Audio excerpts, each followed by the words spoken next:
Hi hello welcome to best of day. మరి ఈ రోజు మన బెస్ట్ ఆఫ్ ది డేలో ఫాదర్స్ డేకి సంబంధించిన కొన్ని కీలకమైన విషయాల గురించి తెలుసుకుందామా. మరెందుకు ఆలస్యం, లెట్స్ బిగిన్ ద ప్రోగ్రామ్.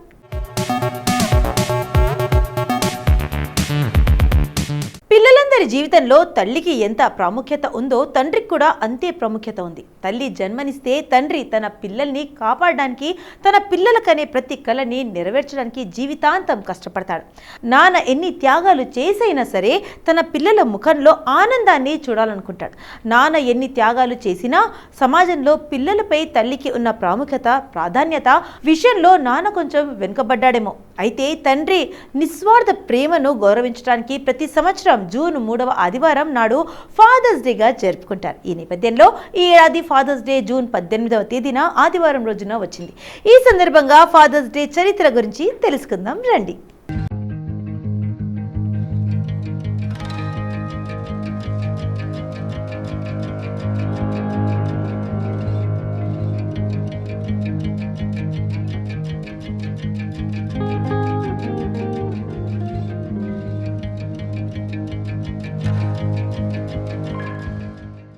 ఈ సమాజంలో తల్లిదండ్రుల పాత్ర చాలా గొప్పది. ఏమిచ్చినా ఎంత చేసినా వాళ్ళ రుణం తీర్చుకోలేం. మనము పుట్టినప్పటి నుంచి పెద్దయ్యేదాకా మనల్ని కంటికి రెప్పలా చూసుకుంటారు. మనం ఎంత పెద్దవారైనా వాళ్లకు చిన్న పిల్లలమే. స్వార్థం లేని ప్రేమ ఏదైనా ఉంది అంటే అది ఒక తల్లిదండ్రుల ప్రేమే అని చెప్పడంలో ఎలాంటి సందేహం లేదు. ఇక తల్లులు పిల్లల పెంపకంలో ప్రధాన పాత్ర పోషిస్తారు. అదే తండ్రులపై తమ పిల్లల భవిష్యత్తు కోసం రాత్రి పగలంటూ తేడా లేకుండా కష్టపడతారు.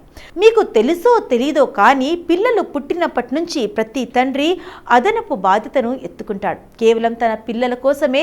నా పిల్లలకు ఎలాంటి కష్టం రాకూడదని చేతనైన దానికంటే ఎక్కువ కష్టపడనివ్వాలని నాన్నే మనకు ఆదర్శం, సూపర్ హీరో, తొలి స్నేహితుడు, గైడ్, రోల్ మోడల్.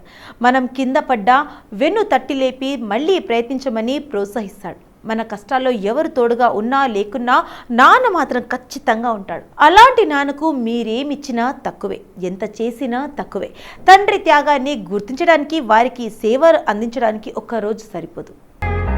అంటే సోనోరో స్మార్ట్ డాడ్ అనే మహిళ పితృ దినోత్సవాన్ని ప్రారంభించింది. ఆమెకు తల్లి లేదు. దీంతో సోనోరో స్మార్ట్ డాడ్ జీవితంలో తల్లి, తండ్రి అన్నీ తానే నాన్న పెంచాడు. తన తండ్రికి తన పట్ల ఉన్న నిస్వార్థ ప్రేమ, అంకిత భావాన్ని చూసి డాడ్ తన తండ్రిని గౌరవిస్తూ ఒక్కరోజు ప్రత్యేకంగా ఎందుకు ఉండకూడదని భావించింది. దీంతో తండ్రి గొప్పతనం చెబుతూ గుర్తింపుకి ఒక్కరోజు ఉండాలంటూ ప్రచారం మొదలుపెట్టింది. ఆమె ఆలోచనలకు ప్రతిరూపంగా 1910లో అమెరికాలో మొదటిసారి ఫాదర్స్ డేను గుర్తించి జరుపుకున్నారు. ఇక అనంతరం 1916 సంవత్సరంలో యుఎస్ అధ్యక్షుడు వుడ్రో విల్సన్ ఫాదర్స్ డేని జరుపుకోవాలనే సూచనకు గ్రీన్ సిగ్నల్ ఇచ్చారు. దీని తర్వాత 1966 సంవత్సరంలో ప్రెసిడెంట్ లిండన్ జాన్సన్ జూన్ 3వ ఆదివారం నాడు ఫాదర్స్ డేని జరుపుకోవాలని అధికారికంగా ప్రకటించారు. అప్పటి నుండి పితృ దినోత్సవాన్ని ప్రతి సంవత్సరం జూన్ 3వ ఆదివారం జరుపుకుంటారు. చిన్న పెద్ద అవసరాలను తీర్చడానికి తన జీవితాన్ని వేచిస్తాడు. అయితే తండ్రి ప్రేమని, త్యాగాన్ని గుర్తిస్తూ నాన్నకి ఎప్పుడు కృతజ్ఞతలు చెప్పము.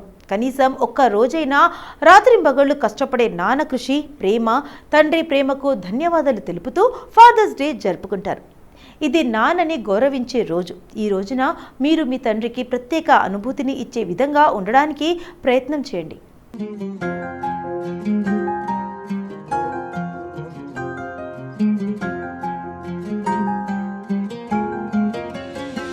ఉసురు పోసావు నాన్న, మురిసిపోయావు నాన్న,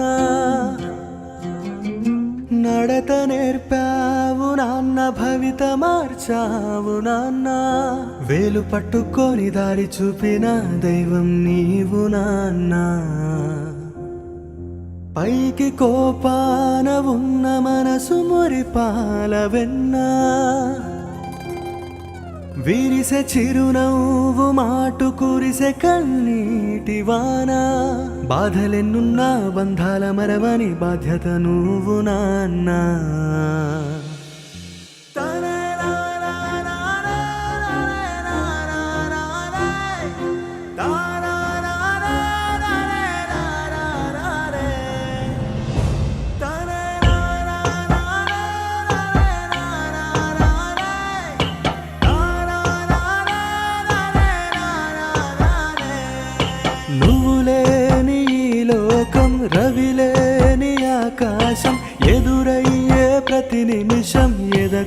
చేసేయమ పాశం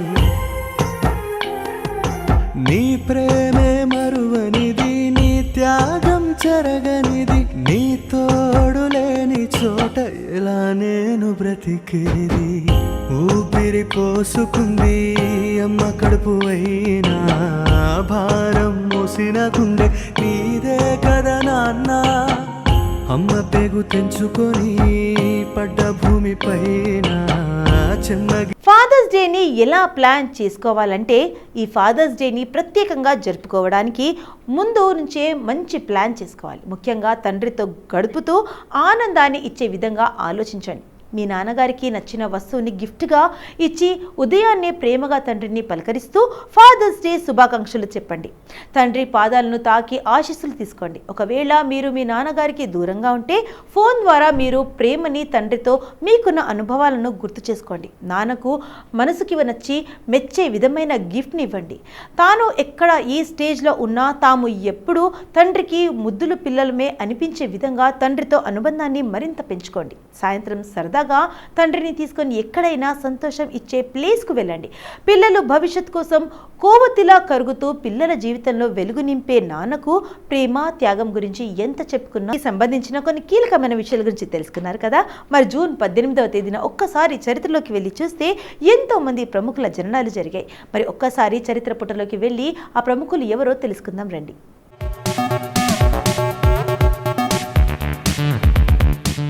రోజర్ అబర్ట్ జననం. అమెరికాకు చెందిన ప్రసిద్ధ సినీ విమర్శకుడు, సినీ చరిత్రకారుడు, పాత్రికేయుడు, రచయిత అయిన రోజర్ ఎబర్ట్ 1942 జూన్ 18వ తేదీన జన్మించారు. ఈయన 1967 నుంచి 2013 వరకు చికాగో సన్ టైమ్స్ అనే పత్రికకు సినీ విమర్శకుడిగా పనిచేశారు.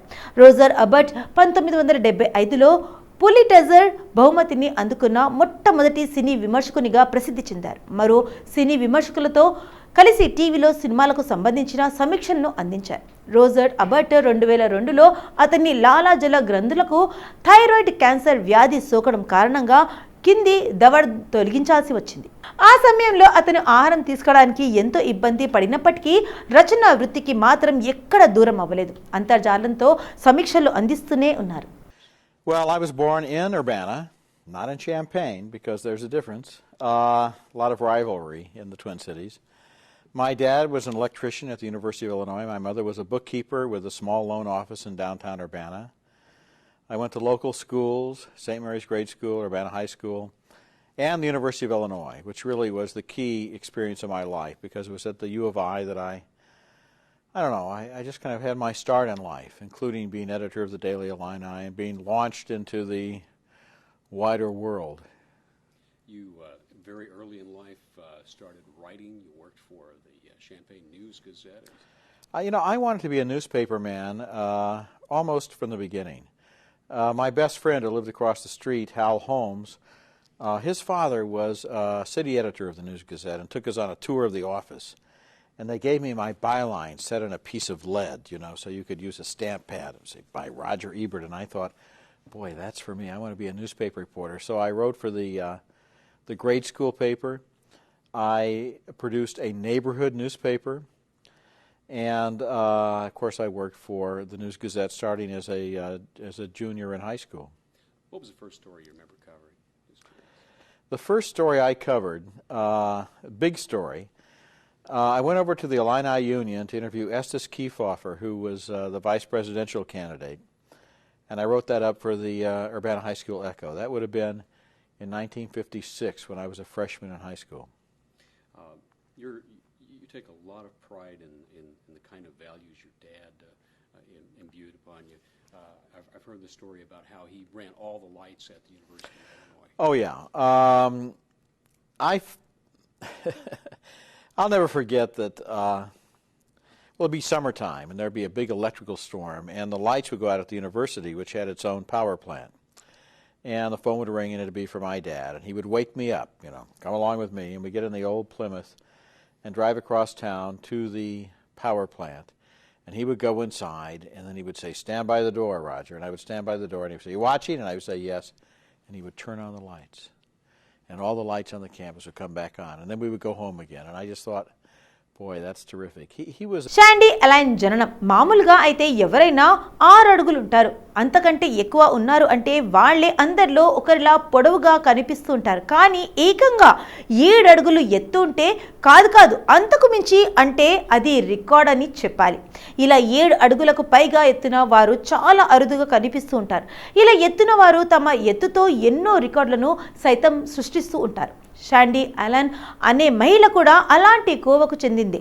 ప్రపంచంలోనే ఎత్తైన మహిళ రికార్డు సృష్టించింది షాండీ అలన్. ఈమె ఎత్తు 7.7 అంగుళాలు. ఈమె 1955 జూన్ 18వ తేదీన జన్మించారు.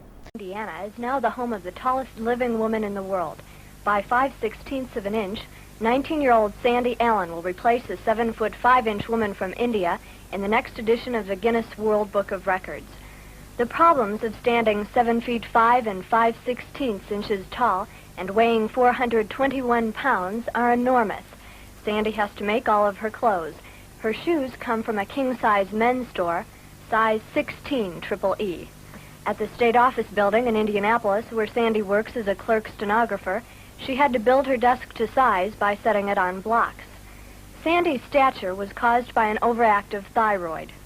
Are you sensitive about your height and the publicity you're getting, or do you enjoy it? When I was a freshman in high school, I used to get a lot of comments about my height, and especially from the boys, and that used to really upset me. But now that I've gotten to be the world's tallest woman, I'm going to take advantage of all the publicity I can get. I'm really enjoying it now. That's why I feel like if I grow a few more inches, what the heck. How's your love life? I'm afraid my social life is just about nil. I've never had a date in my life. At 5 feet 3 inches tall, this is Kim Beach reporting from Indianapolis. So చూసారుగా June 18వ తేదీన చరిత్ర నేడు జన్మించిన ప్రముఖుల గురించి తెలుసుకున్నారు కదా. మరి జూన్ 18 చరిత్రలో నేటి గొప్ప విషయాలు ఏంటో ఒక్కసారి తెలుసుకుందాం.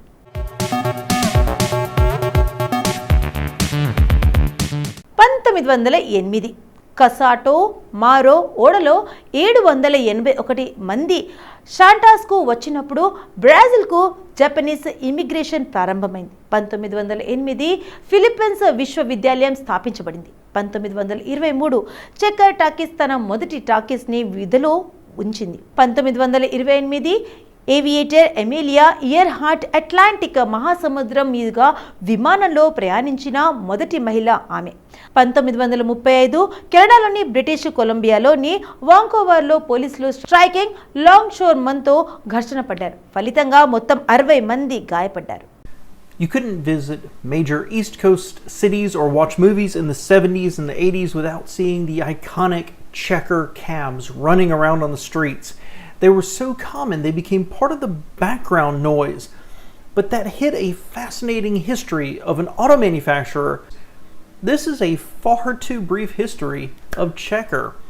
Welcome back to All Cars Y'all. I am John, and I'll be honest, I think almost all of us know that iconic Checker cab. We see them in cities and TV shows and in movies, but personally I've never really given them much thought.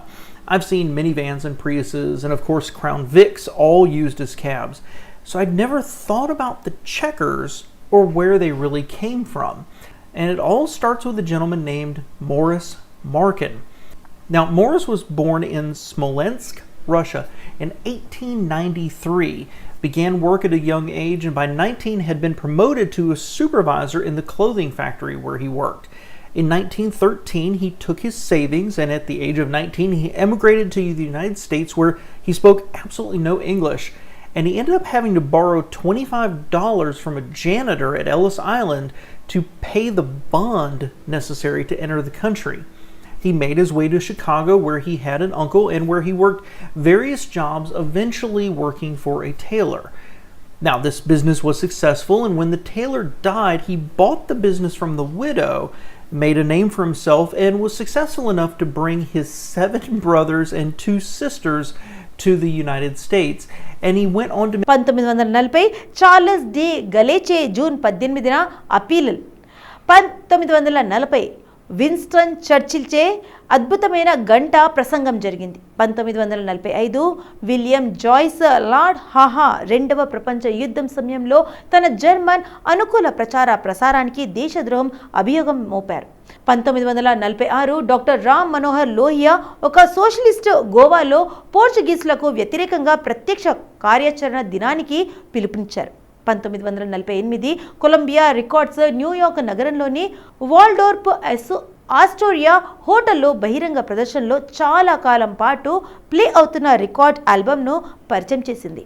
This is the story of how a feud between two cousins accidentally started one of the nicest hotel chains in the world. If you're a part of this Bright Trip community, you've seen how our courses and the videos on this channel help you experience and understand the world better. Learning is what we're all about, and one of the things I've been learning a lot about over the last few months is Manhattan. We made a course called How It Became Manhattan. In this course, I go to New York City and I show you all the stories behind some of the major landmarks. When it comes to New York, there is so much to cover, and so obviously not everything made it into the course. So I want to share with you a little bonus lesson and show you what this course is like with something that didn't make it in. The Waldorf Astoria. If you've ever searched for a hotel, you might have come across the Waldorf Astoria. It's this huge chain of luxury hotels that are all over the world, and they're just over the top fancy. Look up some of the videos on YouTube of their nicest rooms, and it's wild. We can bring in musicians, we can bring in a harpist. Just the over the top fanciness makes it interesting. But what makes the Waldorf Astoria really fascinating is that it's linked to the development of Times Square. Yes, the Times Square. When Times Square was developed, the land was owned by someone named John Jacob Astor. Astor was an immigrant from a town in Germany called Waldorf. He came just shortly after the Revolutionary War. When he acquired this land, it was just a farm. Because of his investments in real estate in New York at that time, he became one of the wealthiest men in modern history. We're talking like Jeff Bezos status. Billions and billions of dollars in today's money. A lot of places still carry his name, like Astoria, a town in Oregon from his fur trading days, or Astor Place, which is a subway stop that was on the original Manhattan line of the subway system in New York. And it's still in use today, so if you see Astor Place, now you know where the name is from. 1954 Guatemalan తిరుగుబాటును ప్రారంభించాడు. 1965 Vietnam యుద్ధం. దక్షిణ వియత్నాంలో గ్యారీలో ఫైటర్లపై దాడి చేయడానికి United states వైమానిక దళం B-52 బాంబర్లను ఉపయోగిస్తుంది. 1972 stains air disaster. BEA-HS లండన్లోని Heathrow విమానాశ్రయం నుంచి టేక్ ఆఫ్ అయిన 2 నిమిషాలకే ట్రైడెంట్ కూలిపోయింది. 1979 సాల్ట్ II యునైటెడ్ స్టేట్స్ మరియు సోవియట్ యూనియన్ చే సంతకం చేయబడింది.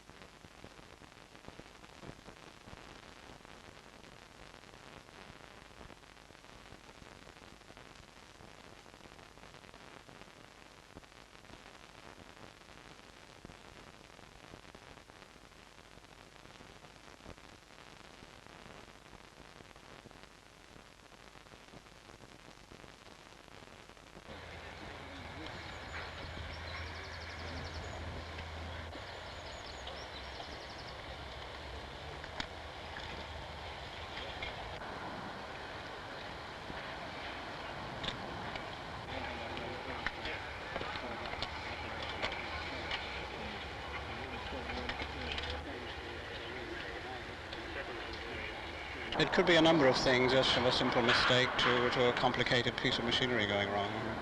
We can't do this until we've taken all these things apart and had a look at them. Is there any evidence from the flight recorder that there was any major loss of engine power, anything like that? No, the flight recorder wouldn't tell us that directly, but what we can tell on the site here is that the engines were certainly going when they hit the ground. But once a pilot has problems, it's difficult to say what he's going to do with his engines.